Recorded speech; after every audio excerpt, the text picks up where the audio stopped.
On the rainy night of October 17, 2023, 25-year-old Emily Carter, a nurse at Willow Creek General Hospital, vanished without a trace.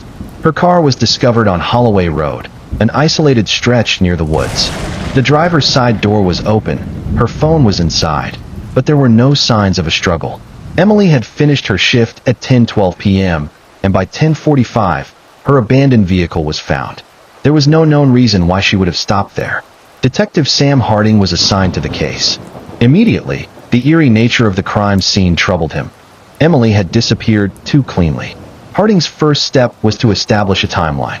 10:12 p.m., Emily left work alone. 10:43 p.m., a dark SUV was spotted on traffic cameras near Calloway Road. 10:45 p.m., Emily's car was discovered. Harding interviewed Emily's closest contacts. Rachel Porter, roommate, stated Emily had recently felt unsafe and believed she was being followed. Dr. Colin Webb, colleague, mentioned a patient who had been overly attached to Emily. Ethan Bradley, ex-boyfriend, claimed their breakup was messy but insisted he had moved on. Then, Harding found a police report Emily had filed 3 weeks before her disappearance. She reported a stalker. She noticed the same car parked outside her apartment and received a chilling note at work. "You can't ignore me forever." The report had been filed but never investigated. Daniel Reese, a former patient who had an unhealthy obsession with Emily. His SUV matched the one seen near Calloway Road. When questioned, he was defensive but denied any involvement. Ethan Bradley, Emily's ex-boyfriend, known for being jealous. He had an alibi but displayed little emotion when questioned.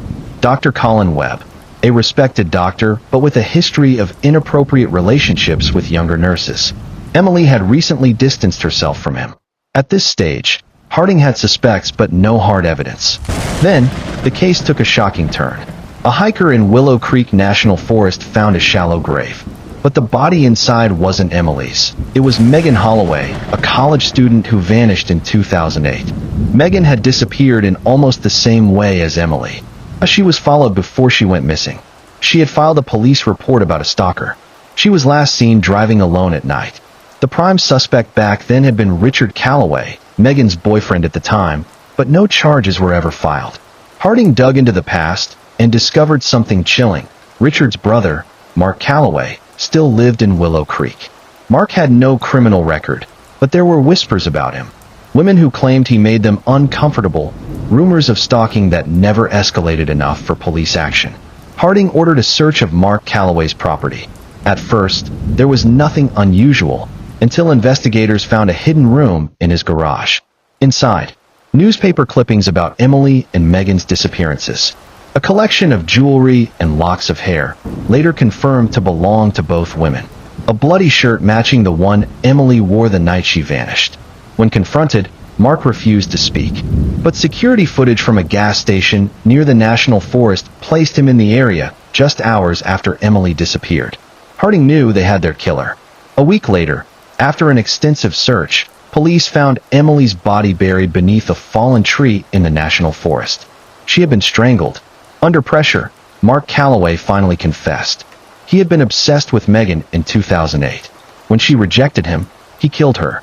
When Emily moved to Willow Creek, she reminded him of Megan. His obsession returned. He had stalked Emily for months, waiting for the right moment. Mark Calloway was convicted of 2 counts of first-degree murder and sentenced to life in prison. Willow Creek, once a peaceful town, now bore the scars of a predator who had lurked among them for 15 years.